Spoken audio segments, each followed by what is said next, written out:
Hello, and happy day. How does slowing down sound to you today? Would you like to reduce the noise for just a bit? Are you ready to make a choice and decide to listen?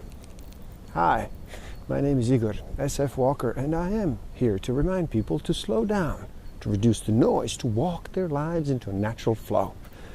Welcome back to the Book of the Week series. Every week, as I read another amazing title, I share it with the world. And today we look at the startup of you. Adopt to the future. Invest in yourself and transform your career by Reid Hoffman and Ben Kasnocha. Only the paranoid survive. Success is fragile and perfection is fleeting. The moment you begin to take success for granted is the moment your competitor lunges for your jugular. Auto industry executives, to say the least, were not paranoid. Instead of listening to a customer base that wanted smaller, more fuel-efficient cars, the auto executives built bigger and bigger. Instead of taking seriously their competition from Japan, they staunchly insisted both to themselves and to their customers that made in the USA automatically meant best in the world. Instead of trying to learn their competitors of lean manufacturing, they clung stubbornly to their decades-old practices. Instead of rewarding the best people in the organization and firing the worst, they promoted on the basis of longevity and nepotism. Instead of moving quickly to keep up with the changing market, executives willingly embraced death by committee. Russ Perot once said that if a man saw a snake on the factory floor at GM, they would form a committee to analyze whether they should kill it. Easy success had transformed the American auto companies into a risk-averse, non-meritocratic, bloated bureaucracies. When the competition heated up and customers needed change, the company executives and the auto worker employee unions did not adapt. Instead, they did more of the same. Detroit did not burst overnight. It saw a gradual deflation. In fact, that was part of the problem because companies were still generating billions of dollars of revenue for years during their decline. And it was easy to management to get complacent, to ignore the problems that were piling up. No one stress-tested the organization or tried to identify and fix long-term weaknesses. This made the day of reckoning painful. By the time the red alarm started ringing, that is, when GM lost $82 billion in the 3.5 years leading to the federal bailout, it was too late. The auto industry's collapse has left the Motor City in dire straits. The great thing about living in America's most abandoned city, said Walsh, the local columnist, is that there's never any traffic at any hour. Hubris that comes from success, the failure to recognize and match competition, an unwillingness to exploit opportunities that contain risk, and an inability to adapt to relentless change. The forces of competition and change that brought down Detroit are global and local. They threaten every business, every industry, every city, and more important, they also threaten every individual, every career. Finished ought to be an F word for all of us. We are all work in progress. Each day presents an opportunity to learn more, do more, be more, grow more in our lives and our careers. Keeping your career in permanent beta forces you to acknowledge that you have bugs, that there's new development to do on yourself, that you will need to adapt and evolve.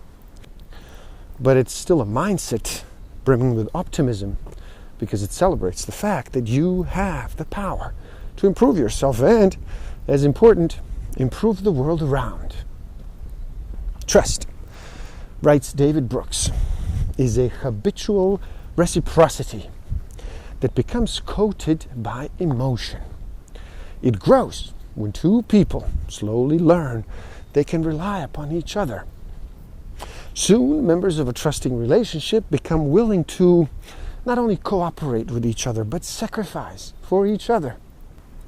You cooperate and sacrifice because you want to help a friend in need, but also because you figure you'll be able to call on him in the future when you are the one in bind.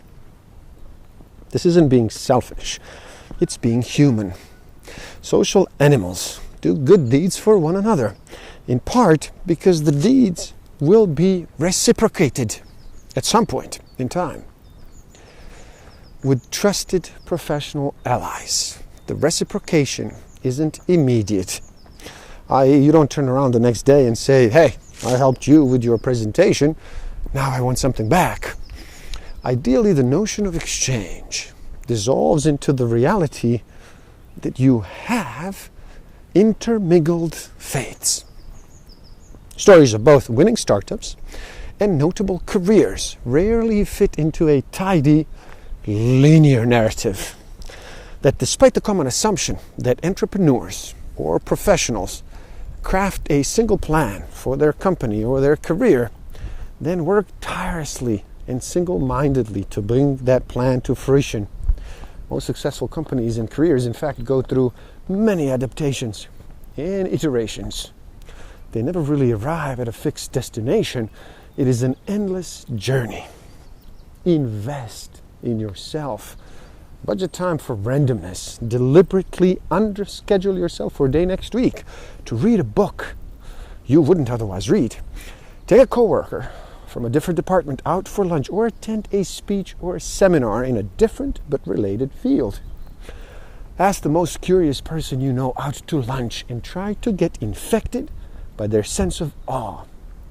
Find an industry event or an ideas conference to attend in the next 6 months. Even book your ticket and transportation to the event.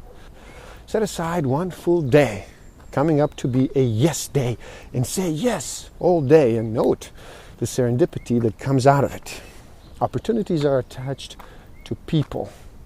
Identify the people in your network who always seem to have their hands in interesting pots. Try to understand what makes them hubs of opportunity and resolve to meet more people with those characteristics. Start your own group or association, maybe a regular luncheon or a one-time meetup. What's important is that you try and convince friends to share ideas and resources. Set up a simple wiki or LinkedIn group or Facebook groups and share the details. Who you know is what you know. You were born an entrepreneur. However, that doesn't guarantee you will live like one. Instincts need nurturing. Potential needs realizing. You can take control of your life and apply entrepreneurial skills to whatever work you do. The question is, will you? Please, do help out. It is easy. Simply like this video so more people can enjoy it. Share it too and spread the word. Subscribe to my channel and stay up to date on the link to this book is in the description below. So buy it and read and never stop learning. Thank you. Love and respect.